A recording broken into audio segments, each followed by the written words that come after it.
রক্তলাল হাসি। ১৯৯৮ সালের এক শীতের সন্ধ্যা পশ্চিমবঙ্গের পুরুলিয়া জেলার এক প্রত্যন্ত গ্রামে আলোর মেলা নামে এক সার্কাস এসেছিল। গ্রামের মানুষজন সার্কাস নিয়ে খুব উৎসাহিত। সার্কাসের সবচেয়ে আকর্ষণীয় চরিত্র ছিল জোকার জাম্বু, একজন রঙিন পোশাক পরা মানুষ যার মুখে সবসময় লালচে হাসি একা। কিন্তু তার হাসির আড়ালে ছিল এক ভয়ানক গোপন রহস্য। সেই সার্কাসের রাতে ১০ জন শিশু রহস্যজনকভাবে নিখোঁজ হয়ে যায়। পুলিশ তদন্ত করেও কোনো ফল পায়নি। সার্কাস রাতারাতি গায়েব হয়ে যায়। শুধু থেকে যায় মাঠের মাঝে পড়ে থাকা রক্তাক্ত একটি জোকারের মুখোশ। ২৫ বছর পর ২০২৩ সাল সেই পুরাতন সার্কাস মাঠে নতুন করে একটি বিদ্যালয় গড়ে উঠেছে, Purulia central high school. Headmaster mister colonel Saha সেদিন নতুন এক রুম খোলার নির্দেশ দেন, যা ছিল দীর্ঘদিন বন্ধ। লোকমুখে শোনা যায় ঘরটি আগেকার সার্কাসের সময়কার একটি গুদামঘর ছিল। রুম খোলার সঙ্গে সঙ্গেই শুরু হয় অদ্ভুত সব ঘটনা। ছাত্রছাত্রীরা দাবি করতে থাকে তারা একজন রঙিন পোশাক পরা, লাল মুখোশ পরিহিত হাস্যরত মানুষকে দেখেছে, যে তাদের দিকে তাকিয়ে শুধু হাসে। রুম খোলার ৩ দিন পর ক্লাস 7-এর এক ছাত্র অমিত হঠাৎ নিখোঁজ হয়ে যায়। সন্ধ্যায় স্কুল মাঠে তার মৃতদেহ পাওয়া যায়।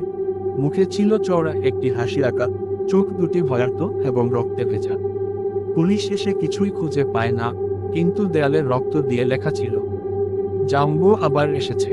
এই ঘটনার পরে একে একে আরও ৩ জন ছাত্র নিখোঁজ হতে থাকে। প্রত্যেকবার একই দেহ, একই মুখের হাসি, আর একই লাল মুখোশ। হিস্ট্রি টিচার সুরজিত ব্যানার্জি কৌতূহলবশত পুরনো খবরের কাগজ আর রেকর্ড ঘাঁটতে শুরু করেন।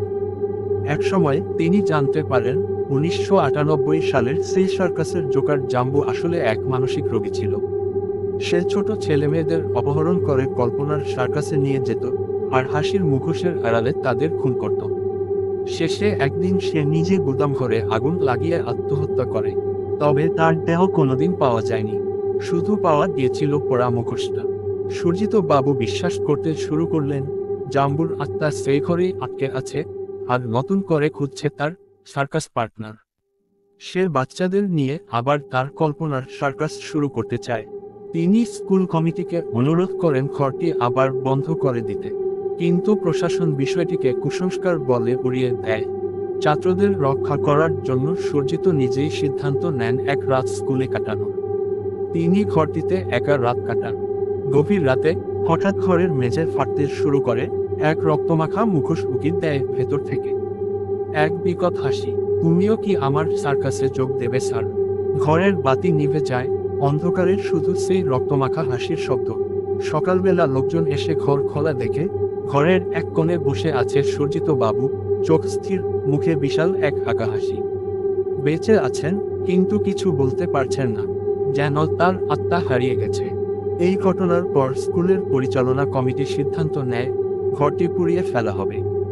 আগুন লাগানো হয়, আর ভিতর থেকে শোনা যায় এক ভয়ঙ্কর কান্না আর হাসির মিশ্র আওয়াজ। আমার সার্কাস বন্ধ করা যাবে না। ঘরটা পুড়ে ছাই হয়ে যায়, কিন্তু আগুন নিভে যাওয়ার পর দেখা যায় ছাইয়ের মাঝে পড়ে আছে সেই মুখোশ, একেবারে অক্ষত। ২০২৫ সাল পাশের একটি গ্রামে আবার দেখা যায় এক জোকারকে, রঙিন জামা, লাল চুল, আর মুখে বিশাল এক আঁকা হাসি। এক শিশু তার মাকে জিজ্ঞেস করে, মা, ওই কাকুটা কি সার্কাসে আসবে? মা উত্তর দেয়, এখানে তো কোনো সার্কাস হয় না বাবা। পেছনে সেই জোকার তাকিয়ে হাসে, জাম্বুর সার্কাসে তোমাকে স্বাগতম।